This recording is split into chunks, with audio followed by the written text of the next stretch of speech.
Marcus Sterling had always believed that everything in life could be bought, controlled, or negotiated. At 35, he commanded a business empire worth $12 billion, owned properties on 4 continents, and had never encountered a problem that money couldn't solve.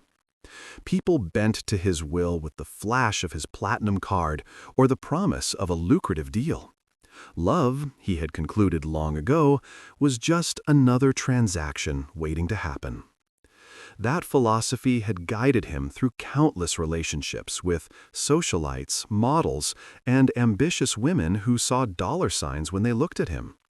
They all followed the same predictable pattern. They would flutter around his wealth like moths to a flame, agree to his every whim, and eventually bore him with their transparent motivations. None had ever challenged him, surprised him, or made him feel anything deeper than mild satisfaction. Until he walked into Rosie's diner on a rainy Tuesday evening in downtown Chicago. Marcus had been returning from a particularly brutal board meeting when his driver got caught in gridlock traffic.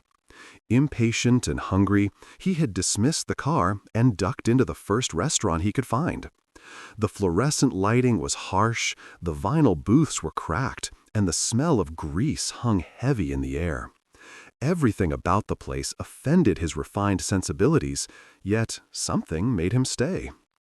That something was Elena Rodriguez. She appeared beside his booth with a coffee pot in one hand and a weary smile that somehow managed to be genuine. Her dark hair was pulled back in a simple ponytail. Her uniform was rumpled from a long shift, and she had the kind of natural beauty that needed no enhancement. When she spoke, her voice carried a slight accent that hinted at her Mexican heritage. "What can I get you tonight?" she asked, filling his cup without waiting for an answer. Marcus found himself studying her face instead of the menu. There were faint lines around her eyes that spoke of long hours and worry, but her gaze was direct and unimpressed by his expensive suit or the Rolex on his wrist. She treated him like any other customer, nothing more, nothing less. "What do you recommend?" he heard himself asking. Elena tilted her head, considering. "The meatloaf's fresh, and Maria makes the best mashed potatoes this side of the city. But if you're looking for something fancy, you're in the wrong place." There was no apology in her tone, no attempt to cater to what she might assume were his refined tastes. She was simply stating a fact, and Marcus found it refreshing. "The meatloaf sounds perfect," he said, surprising himself. Over the following weeks, Marcus found excuses to return to the diner. He told himself it was convenient, that he enjoyed the anonymity of being just another customer in a place where his name meant nothing. But the truth was more complicated. Elena intrigued him in ways he couldn't fully understand. She worked 2 jobs, he learned, waiting tables during the day and cleaning offices at night. She sent money to her mother in Mexico every month and was saving to bring her younger sister to the States for college. Despite her circumstances, she never complained, never asked for handouts, and never treated him with anything other than friendly professionalism. "You're not from around here," she observed one evening, refilling his coffee cup for the 3rd time. Marcus looked up from the newspaper he had been pretending to read. "What makes you say that?" "Your shoes probably cost more than I make in a month, but you keep coming back to eat meatloaf in a place like this. Either you're running from something, or you're looking for something." Her insight caught him off guard. Most people saw only what he wanted them to see, the successful businessman, the powerful negotiator. Elena seemed to look deeper. "Maybe both," he admitted. She studied his face for a long moment, then nodded. "We all run from something. The trick is making sure you don't run so far you forget who you are." Those words stayed with him long after he left the diner that night. Who was he, really, beneath the money and the power? The question bothered him more than he cared to admit. As weeks turned into months, Marcus found himself looking forward to their brief conversations. Elena would tease him about his inability to eat pie without getting crumbs on his tie, or comment on the books he brought to read while he ate. She was intelligent, observant, and possessed a dry sense of humor that caught him off guard. "You know," she said one evening, sliding into the booth across from him during her break, "most people don't read quarterly financial reports for fun." Marcus set down the document he had been reviewing. "Most people don't find them as entertaining as I do." Right, because nothing says excitement like profit margins and market analysis. Her eyes sparkled with amusement. "What do you do for a living? And don't tell me you're in sales. I've met salespeople, and they're not nearly as serious as you are." He had been dreading this conversation, knowing it would change everything between them. "I run a company, Sterling Industries." The name clearly meant nothing to her, which was both refreshing and oddly disappointing. Marcus was accustomed to recognition, to the subtle shift in people's behavior when they realized who he was. "Never heard of it," Elena said with a shrug. "What kind of company?"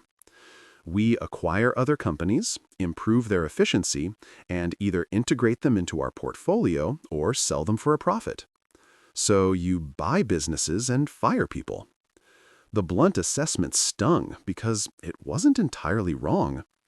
Sometimes restructuring is necessary for long-term viability. Elena nodded slowly. "I suppose someone has to make those decisions. Doesn't make it easy, though." Her lack of judgment surprised him. Most people either condemned his business practices or tried to curry favor by praising his success. Elena simply accepted what he told her and moved on. As winter melted into spring, Marcus realized he was falling for her. It wasn't the calculated attraction he had felt for other women based on their beauty or social status. This was something deeper, more unsettling. Elena made him want to be better, to prove himself worthy of her respect in ways that had nothing to do with his bank account. The realization terrified him. Marcus Sterling did not fall in love. He made strategic alliances, engaged in mutually beneficial arrangements, and occasionally indulged in physical attraction. Love was a weakness he couldn't afford, a loss of control he had spent his entire adult life avoiding. Yet, here he was, rearranging his schedule to eat mediocre food in a rundown diner just to see Elena smile. He caught himself thinking about her during board meetings, wondering what she would think of a particular decision or how her day was going. She had somehow slipped past every defense he had built around his heart. The problem was, he had no idea how she felt about him. Elena was unfailingly friendly, but never flirtatious. She listened to his stories about work, but never asked about his money or his lifestyle outside the diner. When other customers tried to flirt with her, she deflected their advances with practiced ease, but she had never given Marcus any indication that she saw him as anything more than a regular customer who tipped well. The uncertainty was driving him crazy. In business, Marcus was accustomed to clear objectives, defined outcomes, and controllable variables. But with Elena, he was operating without a map in unfamiliar territory. One evening in May, Marcus made a decision that would change everything. Elena was wiping down tables after the dinner rush when he approached her. She looked tired, her ponytail slightly askew, but she smiled when she saw him. "You're later than usual tonight. I was starting to think you found a better meatloaf somewhere else." "Elena," he said, his usual confidence deserting him, "would you have dinner with me? Somewhere other than here, I mean." She paused in her cleaning, the cloth still in her hand. "Like a date?" "Yes, like a date." For a moment, Marcus thought she was going to refuse. Elena looked at him with those penetrating dark eyes, as if she could see straight through to his soul. "Why?" she asked finally. The simple question threw him. In his world, people didn't ask why a billionaire wanted to take them to dinner. They said yes immediately and worried about the implications later. Because I enjoy your company, he said, which was true, but felt inadequate. Because I think you're remarkable, and I'd like to know you better. Elena set down the cloth and crossed her arms. Marcus, I've been wondering when you were going to ask me that. You have? I'm not blind. You've been coming here for months, and it's not because you love the food. But I need you to understand something before we go any further. Marcus felt his heart racing. This was it, the moment when she would either accept him or reject him based on who he really was, not what he could offer her. I'm listening. I don't date customers as a rule, and I definitely don't date rich guys. Too much drama, too many complications. But there's something about you that's different. You're not like the other wealthy men who come in here trying to impress me with their cars or their credit cards. I'm not? Elena shook her head. You read actual books. You say please and thank you, and you've never once made me feel like I was beneath you. So, yes, I'll have dinner with you, but I pick the place and we go Dutch. Marcus opened his mouth to protest the payment arrangement, then closed it. This was Elena's terms, and he would accept them. Their first date was at a small Italian restaurant in Elena's neighborhood, the kind of place where the owner knew half the customers by name and the portions were generous enough to feed a family. Marcus felt overdressed in his tailored suit, but Elena seemed comfortable, chatting with the waitstaff and recommending dishes like she had been coming there for years. "This is where you bring all your dates?" he asked, only half joking. "This is where I bring my family when we want to celebrate something special," Elena corrected. "My cousin Rosa works in the kitchen, and my friend Miguel owns the place. It's important to me that the people I care about support each other." The words hung between them, and Marcus realized she was telling him something significant. By bringing him here, she was including him in her circle, introducing him to her world in a way that money couldn't buy.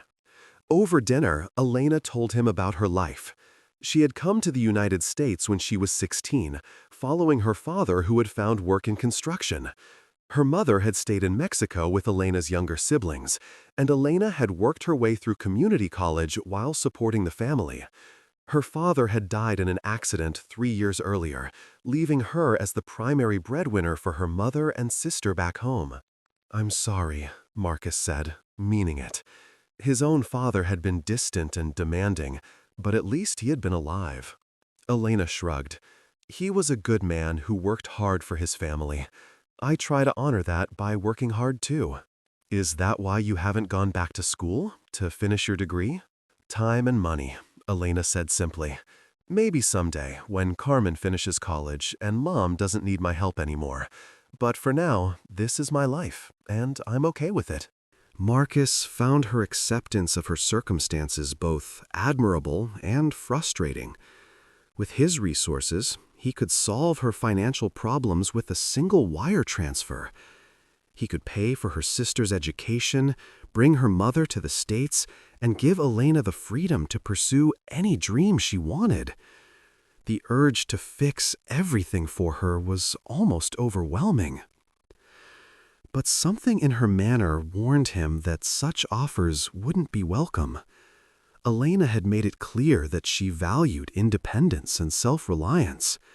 Showering her with money would likely offend her more than help her. As their relationship developed over the following months, Marcus learned to navigate this new dynamic. Elena continued working at the diner, refusing his suggestions that she didn't need to. When he took her to nice restaurants, she insisted on looking at the prices and ordering modestly. She was impressed by his penthouse apartment, but not awed by it, treating it like an interesting museum exhibit rather than a symbol of everything she might want. "Don't you ever want more?" he asked her one evening as they stood on his balcony overlooking the city. Elena considered the question seriously. "More what? More money? More things? I suppose everyone wants more sometimes, but I've learned that wanting and needing are different things. I need enough to take care of my family and myself. Everything else is just decoration." But surely you must have dreams, things you'd like to do if money weren't an issue. I dream of opening my own restaurant someday, Elena admitted. Something small where families can come for good food at reasonable prices. Maybe hire other women like me who need steady work. But that's a long-term goal, something I'll work toward when the time is right. Marcus made a mental note to research restaurant properties in the city. Then he caught himself and stopped. Elena's dreams weren't problems for him to solve. If he truly cared about her, he needed to respect her right to achieve her goals on her own terms. But the desire to provide for her, to protect her from struggle and hardship, only grew stronger as he fell deeper in love. By autumn, Marcus knew he wanted to marry Elena. The realization came to him during a particularly difficult board meeting when one of his directors made a sexist comment about a female competitor. Marcus found himself thinking about how Elena would have handled the situation, how she would have put the man in his place with quiet dignity and devastating effectiveness. He wanted her perspective on everything, her strength to balance his own weaknesses. The proposal, however, would require strategy. Marcus understood that Elena wouldn't be impressed by grand gestures or expensive rings. She would want something personal, meaningful, and honest. He also knew that his wealth would inevitably become an issue once they were married. There would be prenups to discuss, lifestyle changes to navigate, and the constant pressure of public scrutiny once the media learned that Marcus Sterling had married a waitress. He decided to be direct. On a cold December evening, Marcus took Elena to the place where they had first met. Rosie's diner was nearly empty, just a few late-night customers nursing coffee and reading newspapers. They sat in the same booth where Elena had first served him, and Marcus reached across the table to take her hand. "Elena, I need to tell you something." She looked up from her coffee, noting the seriousness in his voice. "Okay?" "I'm in love with you. I know that might sound crazy, considering how different our lives are, but it's the truth. You've changed everything for me. You've made me want to be a better person, and I can't imagine my life without you in it." Elena's eyes widened, but she didn't pull her hand away. "Marcus, let me finish," he said gently. "I know what you're thinking. I know you're worried about the money and what that would mean for us, but I need you to understand that I don't want to change you or your life. I want to share my life with you exactly as you are."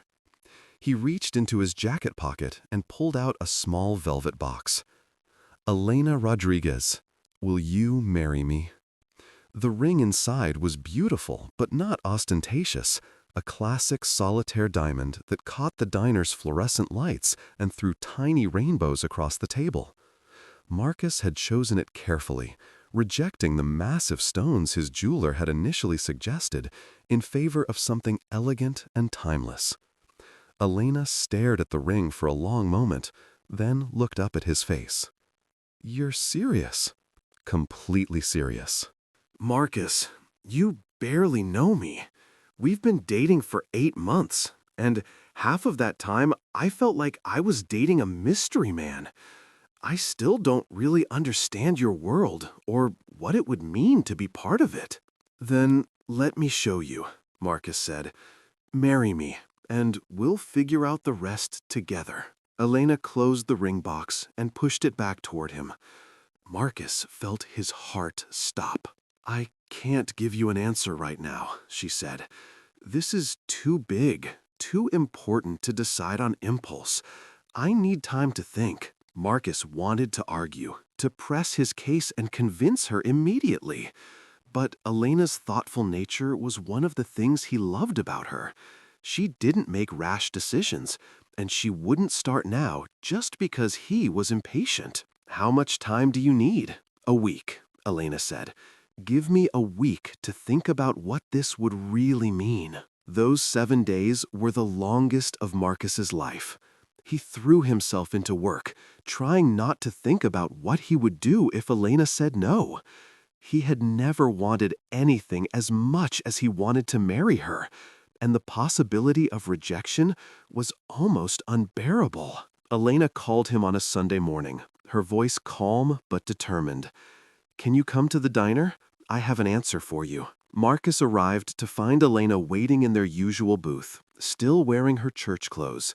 She looked beautiful and serious, and Marcus's heart hammered against his ribs as he slid in across from her. "I've been thinking about what you said," Elena began, "about sharing your life with me as I am.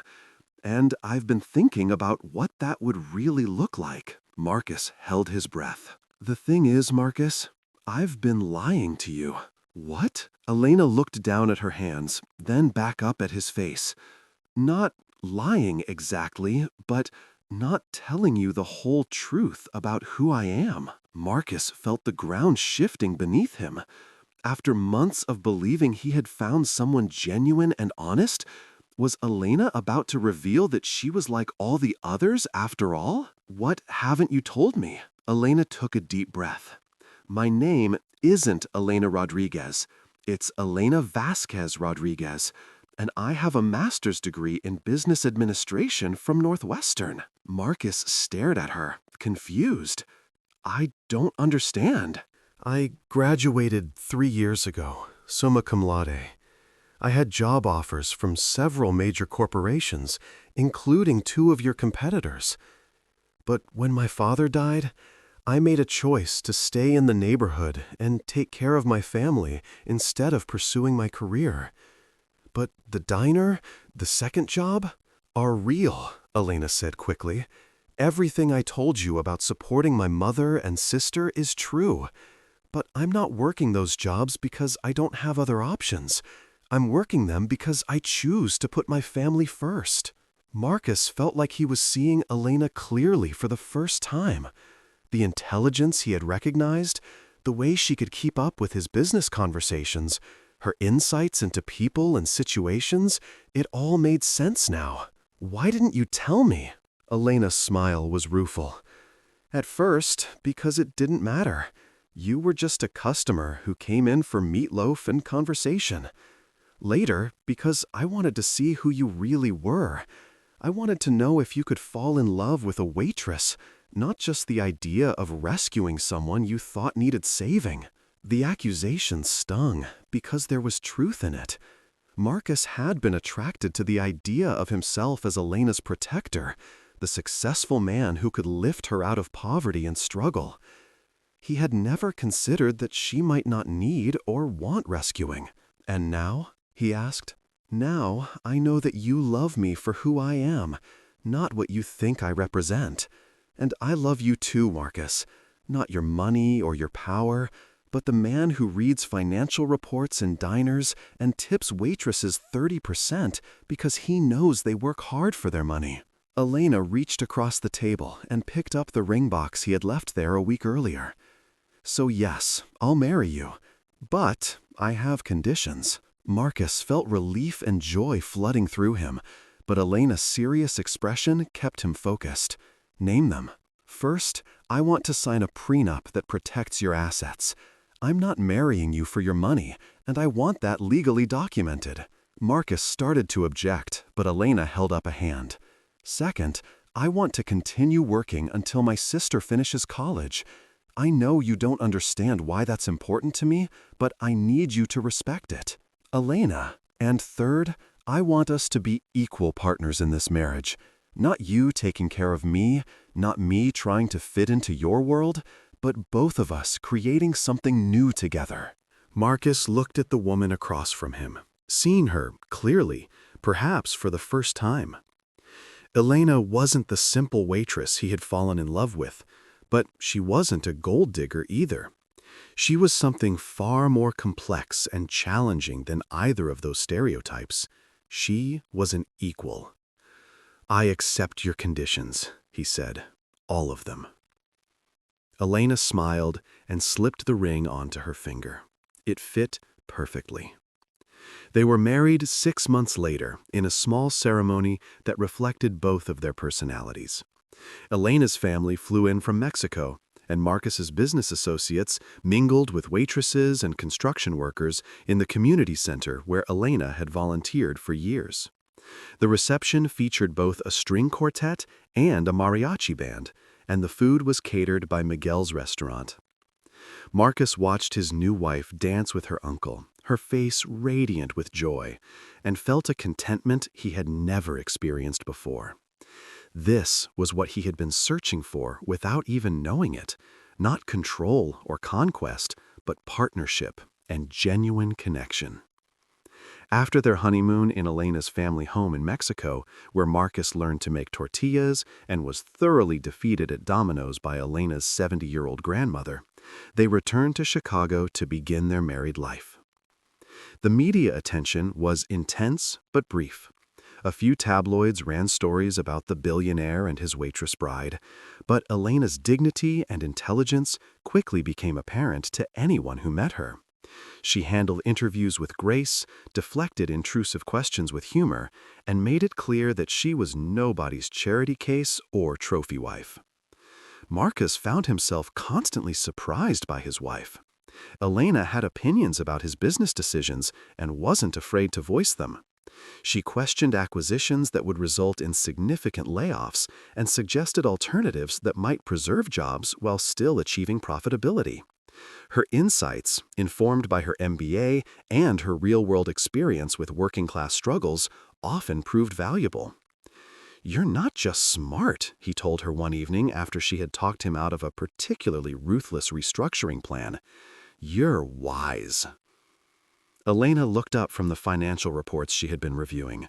They had developed a routine where she would help him analyze potential deals while he helped her with the business plan for her eventual restaurant. "There's a difference between being smart and understanding how your decisions affect real people," she said. "I've been on the receiving end of corporate restructuring. My father lost 2 jobs because companies decided that cutting labor costs was more important than keeping families together." Marcus had known the basic facts of Elena's background, but hearing her talk about the human cost of business decisions made him see his own work differently. He began incorporating Elena's perspective into his decision-making process, looking for solutions that balanced profitability with social responsibility. Not all of their friends and family understood their relationship. Some of Marcus's business associates initially treated Elena with condescension, expecting her to be a decorative accessory to Marcus's success. They quickly learned otherwise when Elena engaged them in detailed discussions about market trends and competitive strategies, often revealing knowledge that surpassed their own. Some of Elena's friends and family had the opposite reaction, accusing her of selling out or abandoning her roots. These criticisms stung, but Elena stood firm in her choices. "Love isn't about staying in your lane," she told her cousin Rosa, who had been particularly vocal about Elena's new lifestyle. "It's about finding someone who makes you want to be the best version of yourself." As their first year of marriage passed, Marcus and Elena settled into a rhythm that worked for both of them. Elena continued working at the diner 3 days a week, using the other days to volunteer at a nonprofit that helped immigrant families navigate the educational system. Marcus adjusted his schedule to spend more evenings at home, and they took weekend trips to visit Elena's family or explore new cities together. Their relationship wasn't without challenges. Marcus had to learn to share decision-making power, while Elena had to adjust to the scrutiny that came with being married to a public figure. They argued about money, about time management, and about the obligations that came with Marcus's wealth and social position. But they also discovered that their differences made them stronger. Marcus's strategic thinking balanced Elena's empathy, while her moral compass kept him grounded in his values. They pushed each other to grow in ways that neither had expected. On their first wedding anniversary, Marcus surprised Elena with a gift that had nothing to do with jewelry or expensive vacations. He had purchased a small building in Elena's neighborhood and was having it renovated as a restaurant space. "It's not a handout," he said quickly, seeing Elena's initial expression of concern. "Consider it an investment in a promising business venture. You'll pay rent, and I'll be a silent partner who expects a reasonable return on his investment." Elena walked through the empty space, her eyes bright with possibility. The location was perfect, the price was fair, and the timing aligned with her sister's upcoming graduation from college. "You realize that once I open this place, I'll be working 16-hour days for the first year at least," Elena warned him.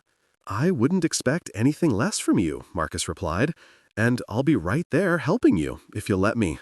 Elena's restaurant, Casa Elena, opened 8 months later to rave reviews and a 3-week waiting list for reservations. The menu featured the comfort food Elena had grown up eating, prepared with high-quality ingredients and served in an atmosphere that made families feel welcome and special occasions memorable. Marcus worked as a server on opening night, managing to spill salsa on 2 customers and mix up 3 orders before Elena gently suggested he focus on greeting guests and managing the reservation book. By the end of the evening, they were both exhausted, exhilarated, and covered in food.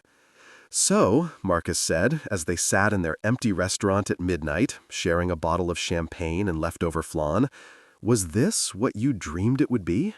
Elena looked around at the space they had created together, with its mismatched chairs, hand-painted murals, and photographs of customers celebrating birthdays and anniversaries.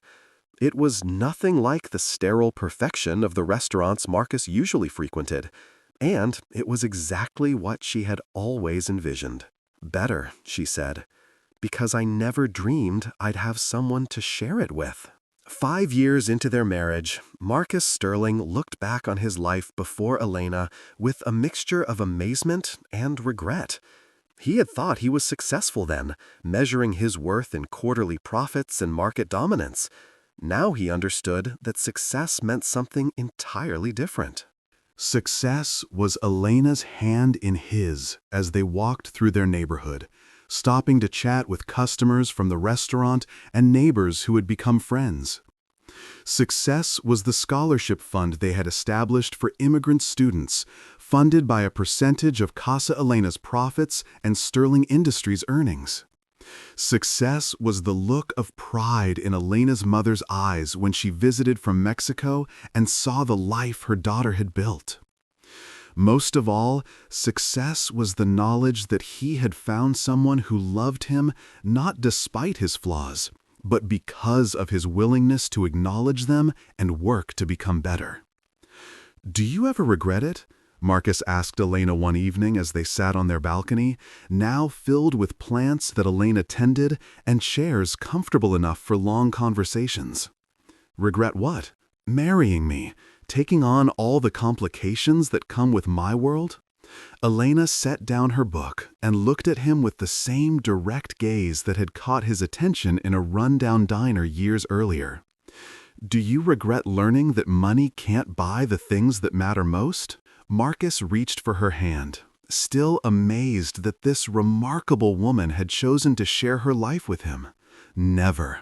"Then we're even," Elena said, smiling, "though I do regret not telling you about my MBA sooner. You should have seen your face when I corrected your calculations on that merger proposal last week." Marcus laughed, remembering his surprise when Elena had spotted an error that his team of analysts had missed. Even after all this time, she could still catch him off guard, still challenge his assumptions, and push him to be better. "I love you," he said, words that had become both easier and more meaningful with repetition. "I know, and I love you too, all of you, even the parts that think meatloaf is sophisticated cuisine." As the sun set over Chicago, Marcus Sterling reflected on the unexpected turns his life had taken. He had entered that diner looking for a quick meal and found instead the love of his life. He had thought he was pursuing a simple waitress and discovered a brilliant, complex woman who was his equal in every way that mattered. The years that followed brought changes neither of them had anticipated.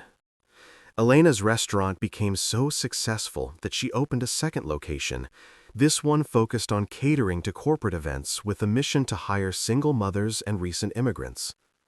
Marcus found himself spending more time on philanthropic ventures, using his business acumen to maximize the impact of their charitable giving. Their marriage weathered its share of storms. When Marcus's biggest competitor launched a hostile takeover attempt, the stress nearly drove a wedge between them. Elena watched her husband work 18-hour days for weeks, barely eating or sleeping, consumed by the need to protect what he had built. "You're going to kill yourself over this," she told him one night, finding him still at his desk at 3 in the morning. "I can't lose the company, Elena. It's everything I've worked for." Elena sat down across from his desk, her expression serious. "No, it isn't. I'm everything you've worked for. We are everything you've worked for. The company is just how you pay the bills." Her words cut through his obsession like a knife. Marcus looked up from his spreadsheets to see his wife sitting there in her pajamas, her hair messy from sleep, more concerned about his health than the billions of dollars at stake. "What if I can't stop them?" he asked, voicing his deepest fear. "Then we'll figure out what comes next, together. You'll start something new, or we'll focus more on the restaurant, or you'll teach business classes at the community college. There are 1,000 possibilities, Marcus, but none of them matter if you destroy yourself trying to prevent one outcome." Marcus saved his company, but Elena's words during that crisis stayed with him. He began delegating more responsibility to his management team and setting boundaries between his work life and personal life. The company thrived under this new approach, proving that his constant micromanagement had been more about his need for control than actual business necessity. When Elena became pregnant with their first child, Marcus discovered fears he never knew he possessed. He had grown up with a father who measured love in dollar amounts and success in market share. How could he be a good father when he had no template for what that looked like? "I don't know how to do this," he confessed to Elena as they sat in the nursery they were preparing, surrounded by cribs and changing tables and tiny clothes that seemed impossibly small. "Do what?" "Be a father. Be the kind of father this baby deserves." Elena reached over and took his hand. "You know what my father taught me?" "What?" "That being a good parent isn't about having all the answers. It's about showing up every day and putting your child's needs before your own wants. It's about working hard to give them opportunities while teaching them to value the right things." She placed his hand on her growing belly. "This baby is going to be so lucky to have you as a father, Marcus. Not because you can buy them anything they want, but because you know the difference between what they want and what they need." Their daughter, Sophia, was born on a snowy February morning, and Marcus fell in love for the second time in his life. Holding his tiny daughter in his arms, he understood something fundamental about his relationship with Elena. She hadn't just changed his perspective on love and marriage, she had changed his understanding of what it meant to be human. Elena proved to be as remarkable a mother as she was a wife and businesswoman.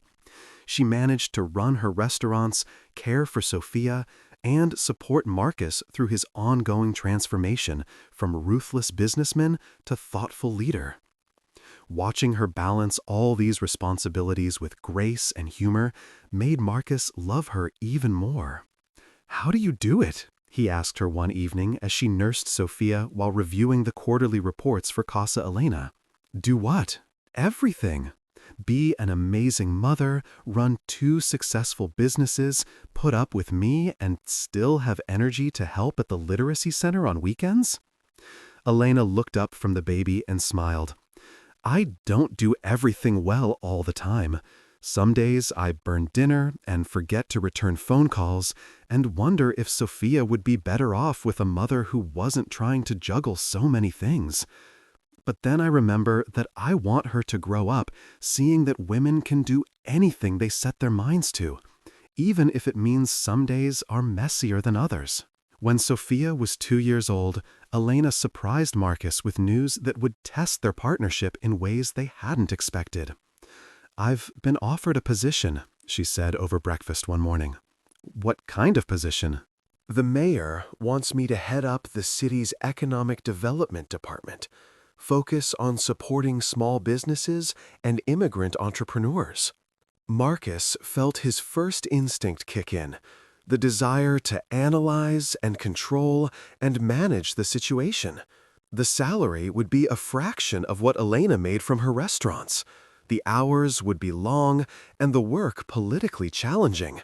She would be giving up the financial security and creative freedom of entrepreneurship for the bureaucratic constraints of government work. But he had learned to trust Elena's judgment. So instead of voicing his concerns immediately, he asked, "What do you think about it?" "I think it's an opportunity to help a lot of people in ways that my restaurants can't, to create systemic change instead of just individual success stories." Elena paused, studying his face. "But I want to know what you think too. This affects our family, our finances, our future plans." They talked for hours that morning, weighing the pros and cons, discussing how the job would impact their family life and long-term goals. In the end, Marcus supported Elena's decision to take the position, even though it meant significant changes for all of them. Elena threw herself into her new role with the same passion she had brought to everything else in her life. She developed programs to streamline the permit process for small businesses, created partnerships between established companies and immigrant-owned startups, and lobbied for zoning changes that would make commercial space more affordable for new entrepreneurs. Marcus found himself drawn into Elena's work in ways he hadn't expected. His business connections and financial expertise proved valuable in developing funding mechanisms for Elena's programs. Together, they created a loan fund that provided low-interest capital to businesses that traditional banks considered too risky. "We make a good team," Elena said one evening as they reviewed applications for their latest funding round. "The best," Marcus agreed, though he was looking at his wife rather than the paperwork. As Sophia grew older, she became fascinated by her parents' work. She would spend afternoons at Casa Elena, helping the staff set tables and learning Spanish from the kitchen workers.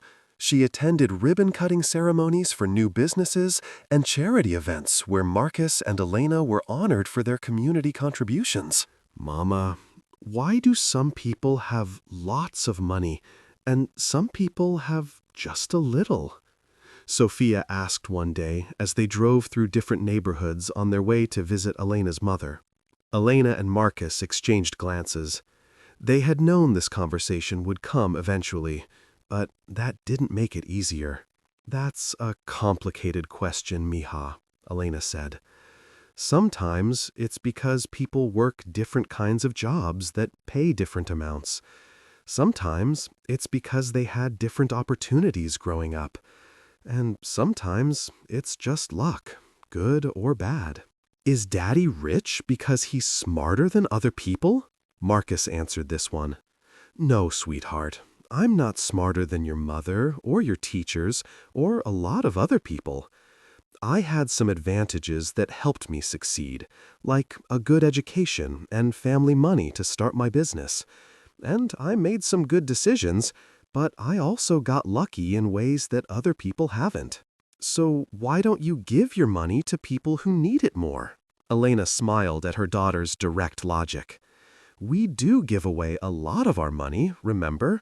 The scholarship fund and the business loans and all the charities we support. But we also try to use our money in ways that help people help themselves, like creating jobs and supporting education." These conversations continued as Sophia grew, becoming more sophisticated as her understanding of the world expanded.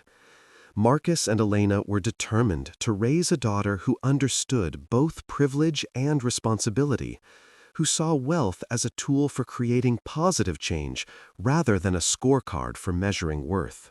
When Sophia turned 5, Elena made another announcement that surprised Marcus.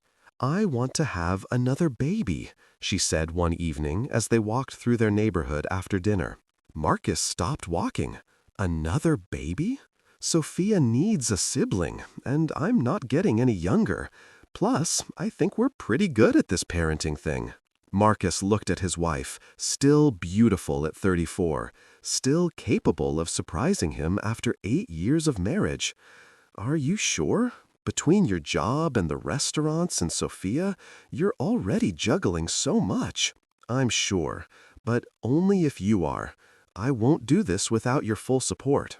Marcus thought about the joy Sophia had brought to their lives, the way she had made their house feel like a home and their marriage feel like a family. The idea of another child, another person to love and guide and learn from, filled him with excitement rather than fear. Their son, Diego, was born when Sophia was 6, and he brought a different energy to their household. Where Sophia was thoughtful and observant like her mother, Diego was bold and determined like his father. He challenged everything, questioned every rule, and approached the world with a fearless curiosity that both delighted and terrified his parents. "He's going to be the one who gives us gray hair," Elena predicted when Diego was 2 and had figured out how to climb out of his crib, unlock the front door, and attempt to walk to the park by himself. "Sophia never did anything like this," Marcus said, finding his son in the kitchen at 5 in the morning, trying to make breakfast by cracking eggs directly onto the counter. "Sophia is cautious and thinks things through. Diego sees what he wants and goes after it immediately. I wonder where he gets that from," Elena said, giving Marcus a pointed look. As their children grew, Marcus and Elena continued to evolve both individually and as a couple. Elena's work in city government led to her being recruited for higher positions, including an offer to run for city council. Marcus's business philosophy had shifted so dramatically that he was invited to speak at conferences about sustainable capitalism and social entrepreneurship. They faced challenges that would have destroyed their relationship in its early days.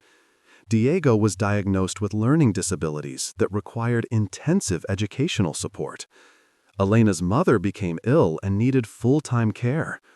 Marcus's company faced a major scandal when one of his subsidiaries was found to be violating environmental regulations. But each crisis became an opportunity to demonstrate their commitment to each other and their shared values. When Diego struggled in school, Marcus and Elena worked together to find educational approaches that honored his learning style while challenging him academically. When Elena's mother needed care, Marcus arranged for her to move into a guest house on their property and hired the best medical team available. When the environmental scandal broke, Marcus took full responsibility, implemented sweeping reforms, and used the incident as a catalyst for making Sterling Industries a leader in corporate environmental responsibility. "I keep waiting for you to get tired of all this," Elena said one evening as they sat in their backyard watching Sophia help Diego with his homework while their grandmother told them stories in Spanish. "All what?" "The complications, the challenges, the fact that marrying me meant your life got a lot more complex and a lot less predictable." Marcus looked at his wife, thinking about the man he had been before he met her. That man had lived in a carefully controlled world where problems had clear solutions and success was measured in simple metrics. He had been wealthy, but not rich in any meaningful sense. "Elena, before I met you, I thought I was living. I thought having control over everything meant I was successful. But I wasn't living. I was just existing, moving from one goal to the next without ever understanding what I was really working toward." He took her hand, the same gesture he had made in a run-down diner over a decade earlier. "You taught me that the best parts of life are the ones you can't control or predict or buy. our children's laughter, the pride in your eyes when one of your program graduates opens their own business, the way you still surprise me with your insights and your strength." Elena smiled, the same smile that had captivated him years earlier. "So you don't regret giving up your simple bachelor life for all this chaos?" "Never," Marcus said firmly, "though I reserve the right to complain when Diego tries to take apart the washing machine again."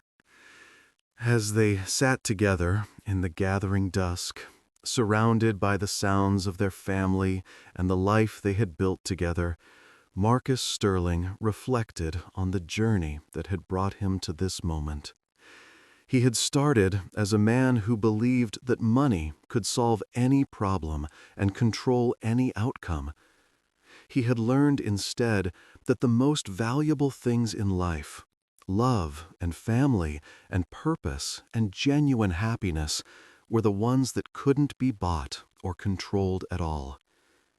They could only be earned day by day through the choices to show up, to listen, to compromise, to grow, and to love someone not for what they could give you, but for who they were and who they helped you become.